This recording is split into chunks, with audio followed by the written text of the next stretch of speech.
Welcome to study studio.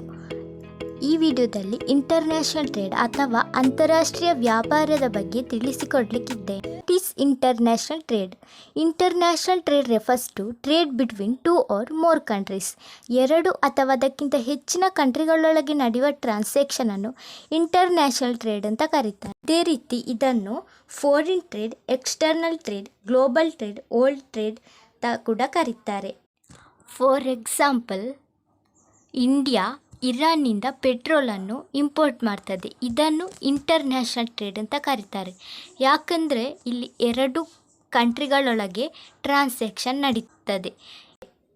ಹಾಗಾದರೆ international ಟ್ರೇಡನ್ನು ಯಾಕೆ ನಡೆಸಬೇಕು? ಇದರ ಅಗತ್ಯತೆ ಏನು ಅಂತ ನೋಡೋದಾದರೆ, ಪ್ರಪಂಚದಲ್ಲಿರುವ ಎಲ್ಲ ದೇಶಗಳಲ್ಲಿ ಎಲ್ಲ ಸಂಪನ್ಮೂಲಗಳು ಲಭಿಸಬೇಕು ಅಂತಿಲ್ಲ. ಕೆಲವೊಂದು ದೇಶದಲ್ಲಿ ಕೆಲವೊಂದು ಸಂಪನ್ಮೂಲಗಳು ಯಥೇಚ್ಛವಾಗಿ ಲಭಿಸಿದರೆ ಇನ್ನು ಕೆಲವು ಕಡಿಮೆ ಲಭಿಸ್ತದೆ. ಸೊ ಅವರಿಗೆ ಬೇಕಾದ ಎಲ್ಲ ಪ್ರಾಡಕ್ಟ್ಗಳನ್ನು ಪ್ರೊಡ್ಯೂಸ್ ಮಾಡಲಿಕ್ಕೆ ಇದರಿಂದ ಸಾಧ್ಯ ಇಲ್ಲ. ಸೊ ನಮ್ಮಲ್ಲಿ ಕಡಿಮೆ ಇರುವ ರಿಸೋರ್ಸನ್ನು ಇನ್ನೊಂದು ದೇಶದಿಂದ ಇಂಪೋರ್ಟ್ ಮಾಡಿಕೊಂಡು ತಮ್ಮಲ್ಲಿ ಹೆಚ್ಚಿರುವ ರಿಸೋರ್ಸನ್ನು ಇನ್ನೊಂದು ದೇಶಕ್ಕೆ ಎಕ್ಸ್ಪೋರ್ಟ್ ಮಾಡುವ ಮೂಲಕ ಇನ್ಕಮನ್ನು ಗಳಿಸ್ತಾರೆ.